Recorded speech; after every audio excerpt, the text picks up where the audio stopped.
Brandy Worley is a woman in Louisiana who's supervising some of the construction that's going on to, rebuild Louisiana. And there was one person that was working on construction, and look at the way the man treated her. Let's watch. Oh, you. You black. Call me what you want. I can be all of that right now.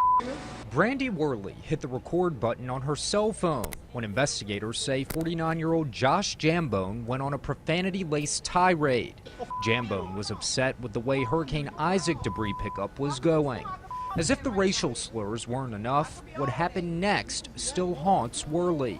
When Jambone saw she was recording this video, he came after her and spit in her face. You can hear it in the audio. And you with that picture? Let me give you something to look at. Hey, don't touch me. Don't touch Give me the phone. Give me the phone. Give me the phone. Give me the phone. Oh, my God.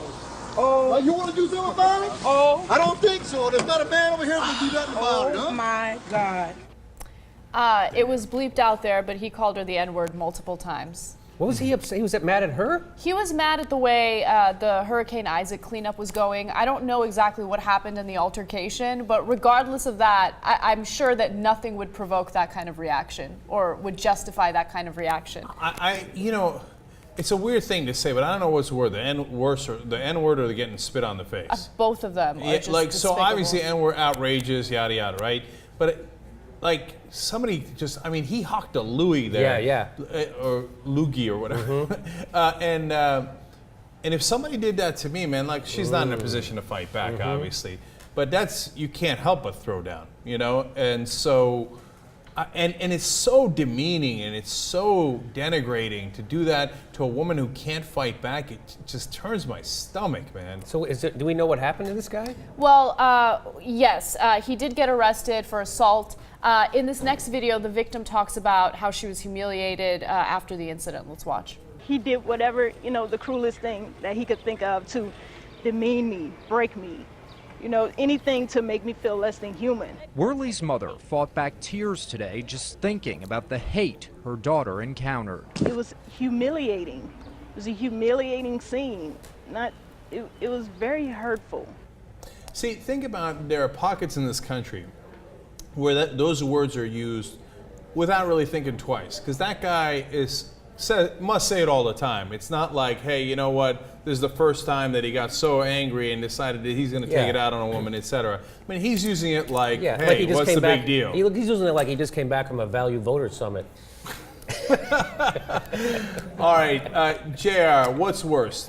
Somebody calls you the N-word or spits in your face? Well, of course, it's the spitting. I've always said, as far as name calling, it gives you, it lets you identify the people that you need to keep an eye on, because it doesn't kill you. Like I've always said before, hearing someone say it, you don't have any control over me. Yeah, I can be upset about it, but you're not gonna make me do something because of your ignorance. But you actually do something. That's the other part of it. As you can see afterwards, he runs back over and he goes, there's not a man out here that's gonna do anything about it because he's a pussy. Yeah. Because he's like, well, you women aren't gonna do anything because I'm bigger than you.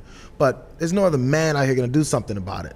Because it's the only people he could be worried about doing something are other guys. And I viewed that as one of the worst parts of it.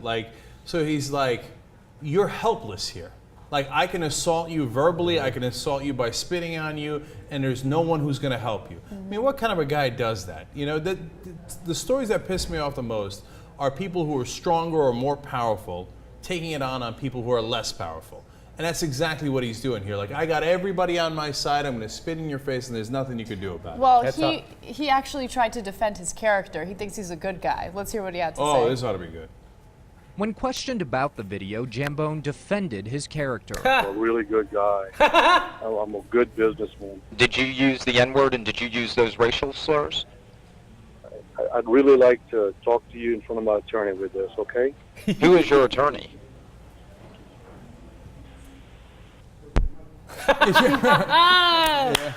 In other words, I would not like to talk to you about this. How strange was that sentence? I'm a good guy and I'm a good businessman. Good businessman. He added those two things in one sentence. See, because he's not black, so he works. That's what he's saying there. I work. I do business, not like this black chick who's probably, I think she was at work too. Yeah, she was literally on her job, by the way. Yeah. But to him, that's what he means by a good person. Yeah. Since I'm a good businessman, I must be a good good person. person. Even if I literally spit in people's face, And it it's was okay because I'm a good businessman. There's only a black person that I did that to. It's not a real person. Exactly, that's the thing. And see what set him off was the filming of it, because now it happens so much, it happens so regularly, and you can always say, "Look at you playing the race card."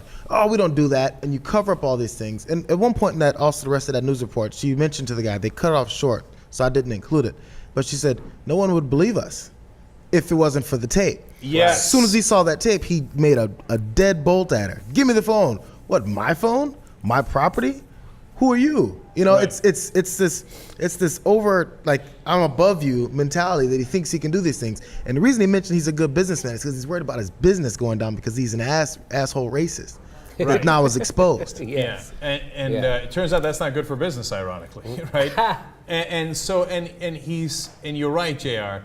If she came out with that same exact story without the tape, what percentage wouldn't have believed her? 50%, Right. 70%, 90%.